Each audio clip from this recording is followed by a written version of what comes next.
The Second World War is largely considered a symbol of Hitler's Nazism, and the atrocities committed in occupied Europe are well known, both in history textbooks and academic research. However, the actions of Germany's ally, Japan, are less known, despite the fact that the Japanese military committed unspeakable acts in the occupied territories, which are simply incomprehensible to any sane person. The fate of Allied prisoners of war throughout the war in the Pacific Theater was particularly grim. At least 140,000 soldiers, officers, and medical personnel from the United States, Australia, Canada, Britain, New Zealand, and India were captured by the Japanese, who had not signed the Geneva Convention on the treatment of prisoners of war. The treatment of these prisoners was, to put it mildly, horrific. Many hundreds were maimed, losing their arms and legs, some as a result of medical experiments, and others due to a lack of proper medical care. Typically, prisoners were used as forced labor in coal mines and road construction, enduring appalling conditions. They were kept in pits covered with lids or flimsy barracks that offered no protection from the cold. For example, the well-known Thai-Burma Railway, with a total length of 415 kilometers, was built using prisoner labor, and at least 100,000 Asians and prisoners of war died during its construction due to the inhumane conditions. This railway became known as the Death Railway. In one of the prisoner of war camps, a Japanese lieutenant named Usuki, nicknamed the Black Prince by the inmates, became infamous for his incredible sadism. During the construction of the railway, he would beat and club prisoners to death for his own amusement. On one occasion, he beheaded a prisoner who was trying to escape in front of the other prisoners. The second most notorious figure in terms of cruelty was Sergeant Seichi Okada, a Japanese version of the infamous Dr. Death Joseph Mengele of Europe. Okada, also known as Dr. Death, enjoyed torturing prisoners and favored a particular method. Gallons of water were forced into the prisoner's rectum. Then Dr. Death would jump on the prisoner's swollen abdomen. No one survived this torture. Some died in excruciating pain during the act itself. When discussing the treatment of prisoners of war, it is also important to mention how the Japanese treated their captives immediately after capture. During the so-called Battle of Hong Kong, the British, along with the Portuguese, Chinese, and Asians, held off Japanese forces for several days, only to be surrounded on the Stanley Peninsula and taken prisoner just before the Christmas holidays. The wounded were not simply killed, they were butchered. Many were stabbed or bayoneted, and the Japanese showed no mercy based on race or skin color. Everyone was butchered, with medical workers, British and Chinese citizens suffering the most. They were all raped, and many died during this inhumane act. The survivors were bayoneted, and some had their heads cut off. Therefore, it is not surprising that when the tide of war turned in favor of the Allied forces, neither the Americans nor the Canadians, nor any other Allied soldiers, showed much mercy to the Japanese. While the treatment of prisoners was cruel, it is worth noting that they did not jump on their stomachs or cut off their limbs. The fate of Korean prisoners is a little-known aspect of the Second World War. The experiences of the inmates of a concentration camp created specifically for people of Korean ethnicity are also shocking to any normal and sane person. As one Korean citizen said, the Japanese exterminated Koreans without any ideology, solely based on their ethnic background. In addition to physical torture, the Japanese also subjected Koreans to psychological torture.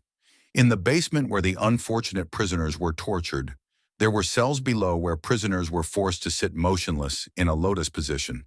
The screams of the tortured people were perfectly audible due to a special acoustic design. The Japanese tortured their victims with extreme cruelty, using special instruments to tear out their nails, beat them, amputate their fingers and limbs, and cut off their ears and noses.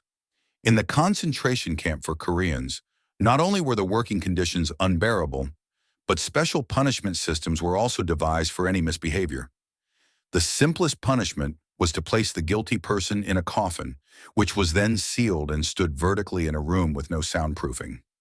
The unfortunate prisoners, left in this state for several days, would lose their sense of reality, unsure if they were still above ground or had been buried long ago, with only a small pocket of air left. It is not surprising that this torture often led to rapid insanity. Another form of punishment involved placing a prisoner in a barrel and leaving them there for several days. This punishment seemed merciful, but it was actually horrific. The inside of the barrel was lined with sharp spikes or glass shards, so any movement would result in injuries. Remaining motionless for hours or days was an excruciating ordeal. Many prisoners, in an attempt to end their suffering, would deliberately move inside the barrel to inflict maximum injury on themselves, hoping to die from blood loss. This gives an idea of the level of desperation these people reached, trying to find a quick death to escape their torment. Finally, the most humane punishment for Korean prisoners, as cynical as it may sound, was hanging. Many openly rejoiced that their suffering would soon end, and there are numerous cases where Koreans were offered a chance to renounce their beliefs in exchange for their lives before execution. But they chose the noose because they understood that death was preferable to the hellish life they endured. They never knew when a Japanese guard might point a finger at them, leading them to a torture chamber, or sealing their fate in a coffin. In the occupied territory of China, experiments were conducted on Chinese citizens, and in the classical sense, there were almost no concentration camps. The Japanese simply slaughtered the population without intending to keep them in separate places.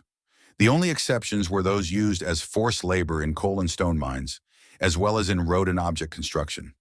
The most notorious of these were the so-called units, with Unit 731 being the most well-known. Unlike German concentration camps, the level of cruelty in these units exceeded human comprehension.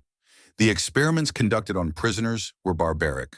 For example, Japanese scientists studied the endurance of the human body by subjecting prisoners to electric shocks, scalding water, extreme cold, and deprivation of water and food. The Japanese meticulously recorded when the prisoners died and concluded that, in terms of survival, humans were on par with pigeons, able to endure similar conditions for roughly the same amount of time. Prisoners also became test subjects for various medications. After a period of taking the drugs, the Japanese would perform autopsies without anesthesia to assess the drug's effectiveness. They also engaged in traditional Nazi-like practices, such as amputating limbs, infecting wounds, and observing the suffering of the prisoners.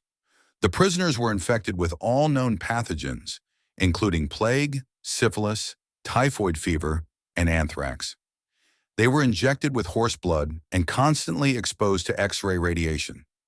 They were boiled alive in cauldrons and deliberately dehydrated. The horror was that the dismembered or disemboweled bodies still belonged to living people, but the Japanese pseudo-doctors did not bother to suture them. Instead, they openly observed the internal processes in the human body. Some prisoners were deliberately shot, for example, in the abdomen or stomach, and then Japanese doctors practiced extracting the lodged bullet, of course, without any anesthesia. One of the most common experiments was the removal of the liver from living prisoners, done solely to determine the endurance limit of the human body. There is a known case where a prisoner, possibly for attempting to escape, was tied to a tree, had his limbs torn off, his torso cut open, and his heart removed. While this torture did not become widespread, many Japanese executioners in various units adopted it.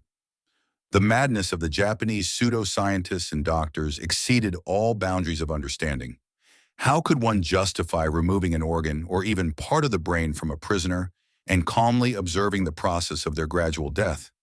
Therefore, it is not surprising that prisoners who ended up in one of these units considered it a great fortune if they were sent to their deaths in a gas chamber. It is difficult to comprehend, but these unfortunate souls genuinely believed that a painful death by suffocation was preferable to enduring days of agony, whether infected and suffering or lying on an operating table.